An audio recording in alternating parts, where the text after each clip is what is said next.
Hello friends, welcome to செல்வி சமையல் channel. Vinayagar Chaturthi வருது. விநாயகருக்கு பிடித்தமான இனிப்பு கொழுக்கட்டை செய்ய போகிறோம். அது எப்படி செய்யறதுன்னு பார்க்கலாம் வாங்க. நான் வந்து நாட்டு சக்கரை தான் எடுத்து வச்சுருக்கேன். தேங்காய் துருவி எடுத்து வச்சுருக்கேன். எள்ளு வறுத்து பொடி பண்ணி வச்சுருக்கேன்.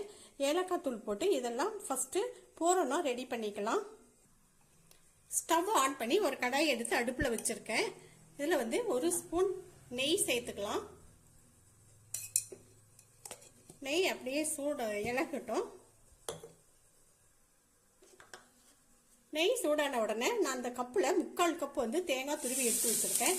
இதையும் வந்து வறுத்து எடுத்துடலாம். வறுத்து எடுத்தால் தான் நல்லா இருக்கும், நல்லா வாசனையாகவும் இருக்கும், கெடாமலும் இருக்குது. லோ ஃப்ளேம்லேயே வச்சு வறுத்துக்கோங்க. தேங்காய் நல்லா வறுப்பட்டுருச்சு. நான் வந்து 3/4 கப்பு வந்து நாட்டு சர்க்கரை சேர்க்குறேன். நீங்கள் நாட்டு சர்க்கரை இல்லைன்னா வெல்லமும் சேர்த்துக்கலாம். வெல்லத்தை கல் தூசி எல்லாம் இருந்துச்சுன்னா நல்லா ஸ்டவ்வில் கொஞ்சமாக தண்ணி விட்டு கரைஞ்ச பின்னாடி வடிகட்டி எடுத்து இது மாதிரி சேர்த்துக்கலாம். வெல்லம் நாட்டு சர்க்கரை போட்ட உடனே பாருங்க அப்படியே இலகி வரும்.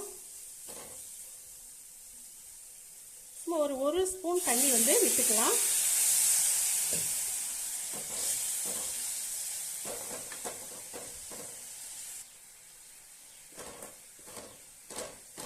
வெல்லம் நல்லா மெல்ட் ஆகி பாருங்க இது மாதிரி வந்துருச்சு. நான் ஒரு 1/4 கப் வந்து எள்ளு வறுத்து பொடி பண்ணி வச்சிருக்கேன். அதையும் இதில் சேர்த்துடலாம்.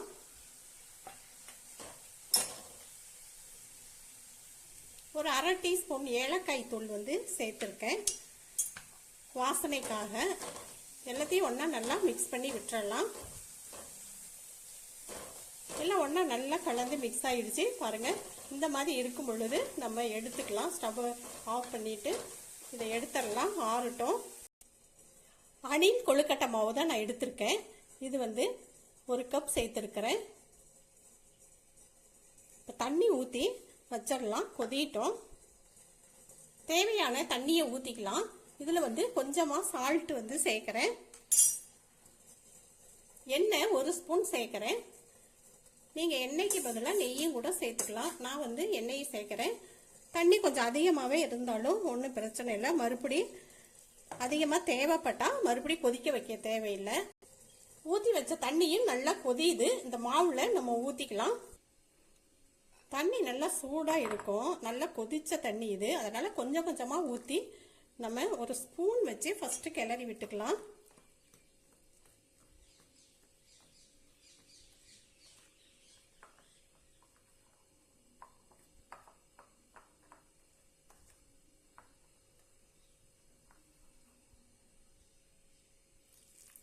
அதிகமாக ஊற்றிடாதீங்க.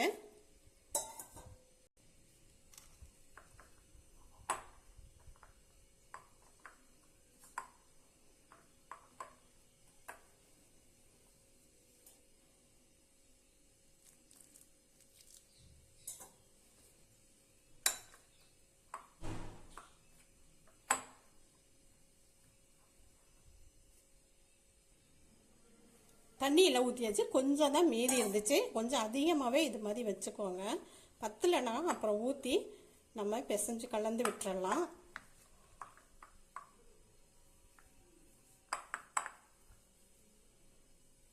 கொஞ்சம் இது வந்து ஆறட்டும் இந்த மாவு. அதுக்குள்ளார நம்ம இட்லி பாத்திரத்தில் தண்ணியெல்லாம் ஊற்றி வச்சிடலாம். சூடு ஆறிடுச்சு. மாவை எடுத்து நல்லா சாஃப்டாக ஆகிற மாதிரி பிசைஞ்சு விட்டுறலாம்.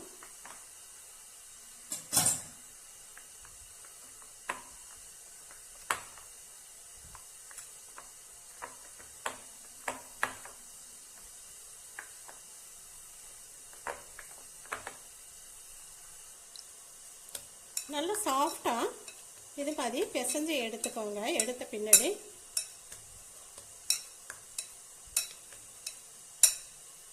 பாருங்க இது மாதிரி இருக்கணும். இப்போ நம்ம அச்சு எடுத்துக்கலாம். கொழுக்கட்டை மாவு வாங்கும் பொழுதே நமக்கு இது மாதிரி அச்சு கொடுப்பாங்க. அச்சில் தான் இதை வந்து செய்ய போகிறோம். இதில் கொஞ்சமாக எண்ணெய் விட்டு தடவிக்கலாம். அப்படியே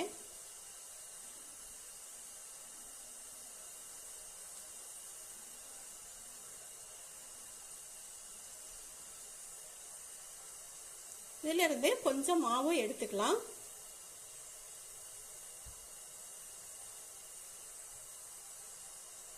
இதில் வச்சு அப்படியே தட்டி விட்டுறலாம். ரொம்ப தடிமண்ணம் இல்லாமல் தட்டிக்கோங்க.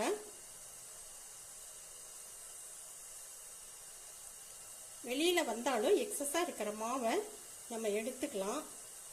அதனால் அதிகமாக தடிமண்ணம் இல்லாமல் தட்டிக்கோங்க.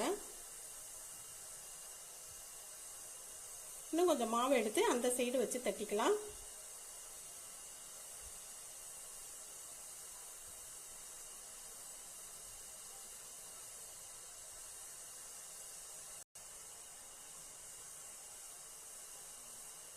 அப்படி ஒரு விரலிலேயே தட்டி எடுத்துருங்க.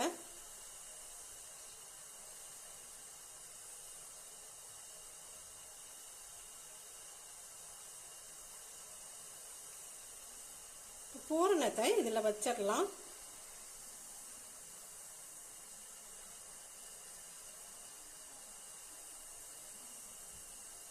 இப்படியே க்ளோஸ் பண்ணிக்கலாம். நல்ல இதைய அழுத்தி விட்டுருங்க.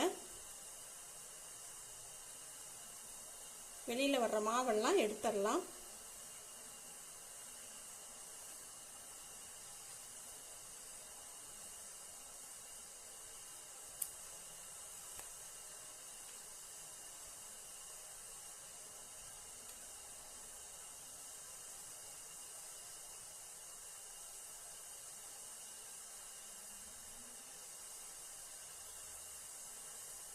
ஓபன் பண்ணலாம். பாருங்க, சூப்பரா நமக்கு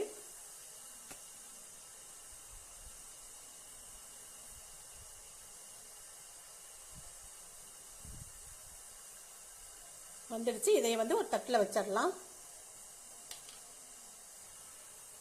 இன்னொன்று தட்டிக்கலாம்.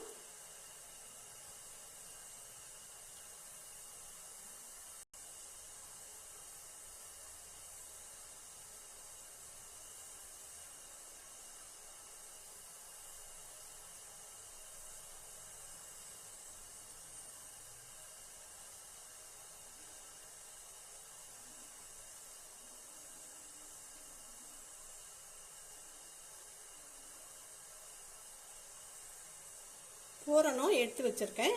இதை இப்படி மறுபடியும் நல்லா இதைய அழுத்தி விட்டுறலாம்.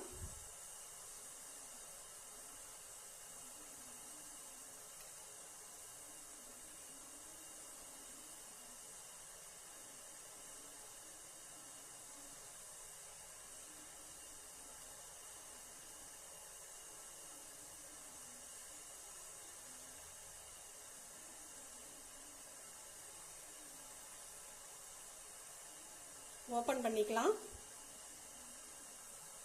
பாருங்க, அப்படியே தட்டினோம்னா வந்துடும்.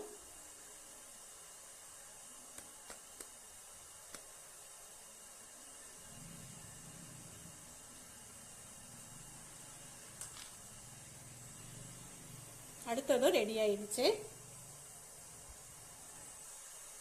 இப்படி ஒரு இலையை எடுத்துட்டு இதுலேயும் தட்டலாம். நல்லா எண்ணெயை கையில் தொட்டுட்டு இலையில எண்ணெயை தடவிட்டு எண்ணெயோ நெய்யோ ஏதோ ஒன்று ரெண்டில் ஏதோ ஒன்று எடுத்து பாருங்க, அப்படி நல்லா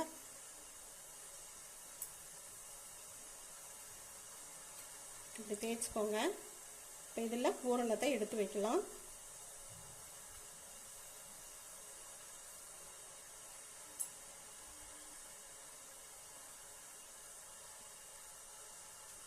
இலைய அப்படியே நம்ம க்ளோஸ் பண்ணணும்னா நல்லா அழகாக கொழுக்கட்டை வந்துடும்.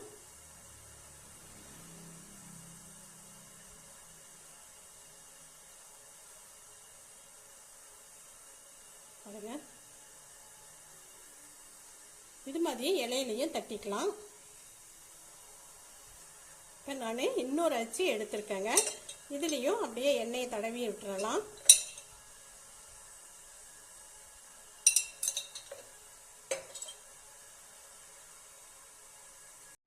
எண்ணெய் தடவிட்டு நல்லா இப்படி க்ளோஸ் பண்ணிக்கலாம். இதில் இருந்து கொஞ்சமாக மாவு எடுத்துக்கலாம்.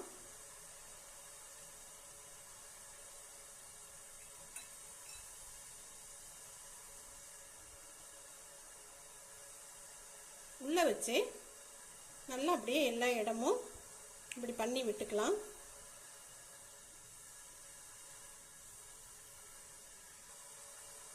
எண்ணெய் தடவி இது மாதிரி வச்சுட்டு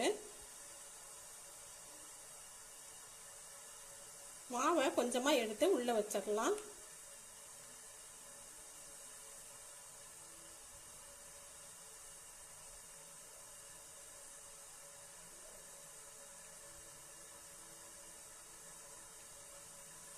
கொஞ்சமாக பூரணும். இது மாதிரி செஞ்சு வச்சுக்கிட்டிங்கன்னா ஈஸியாக இருக்கும். டக்குன்னு எடுத்து வச்சுக்கலாம். இன்னும் கூட கொஞ்சம் வச்சுக்கலாம்.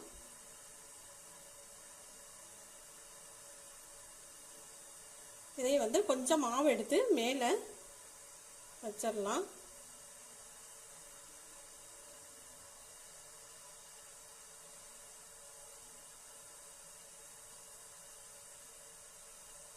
மூடியை திறந்து பார்க்கலாம்.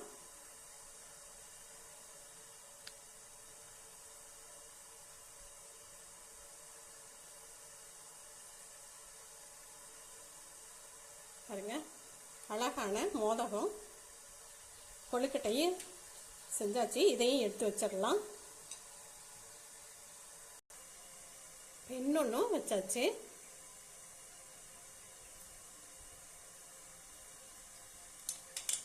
இந்த மாவுளையும் செஞ்சு எடுத்துடலாம்.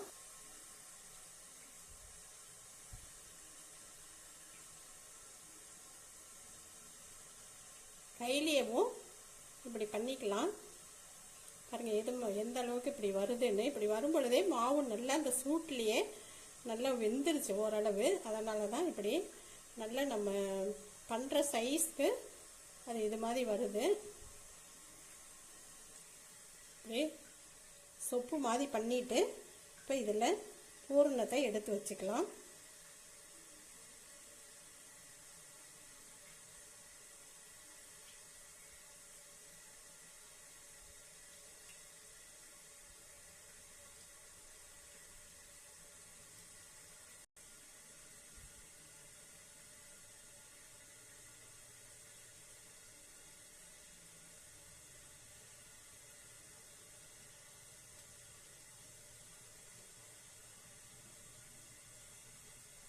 அப்படி உள்ள அழுத்தி விட்டுட்டு இப்படி பண்ணிக்கலாம்.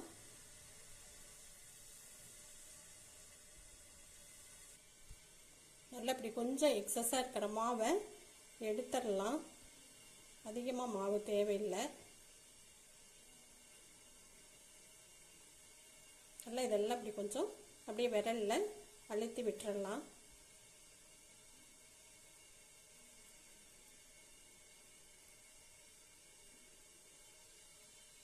அப்படி டிசைன் வேணும்னா கூட நம்ம இந்த கரண்டி காம்பிலேயே இப்படி பண்ணி விட்டுக்கலாம்.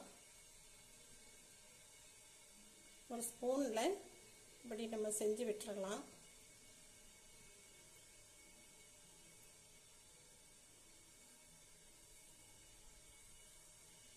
பாருங்கள், அழகாக எப்படி வந்துருச்சு.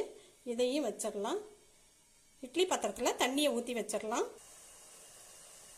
இட்லி தட்டில் நான் ஒரு இலையை போட்டு இப்படி இலையில வச்சு செய்யும் பொழுது நல்ல வாசனையோட நல்ல ஒரு சுவையாக இருக்கும். அதனால் நான் அந்த இலையில வச்சுருக்கேன். இதை வந்து இட்லி பாத்திரத்தில் ஊற்றி வச்ச தண்ணியும் கொதிக்குது, எடுத்து வச்சிடுறேன். மூடி போட்டு வச்சிடலாம். ஒரு 9-10 நிமிஷம் வேகட்டும். வெந்த பின்னாடி எடுத்துடலாம். இட்லி பாத்திரத்துலேருந்து எடுத்துட்டேன். 10 நிமிஷம் ஆயிடுச்சு. ஒரு தட்டில் எடுத்து வச்சிடலாம். நல்ல சாஃப்டான சுவையான ஸ்வீட்டான கொழுக்கட்டை ரெடி. பாருங்கள், எல்லாமே ரொம்ப நல்லா இருக்கும். இது வந்து நான் லாஸ்ட்டாக கொஞ்சம் பூரணம் இருந்தது, அதில் கொஞ்சம் பண்ணி இதை நான் எடுத்து வச்சேன். இதுவும் நல்லா தான் இருக்கும். பாருங்கள் எந்த அளவுக்கு சாஃப்டாக வருதுன்னு. பிக்கும் பொழுதே எவ்வளோ சாஃப்டாக வருதுன்னு. இது சாப்பிடும் பொழுது அந்த அளவுக்கு சுவையாக இருக்குங்க. பாருங்கள், இதுவும்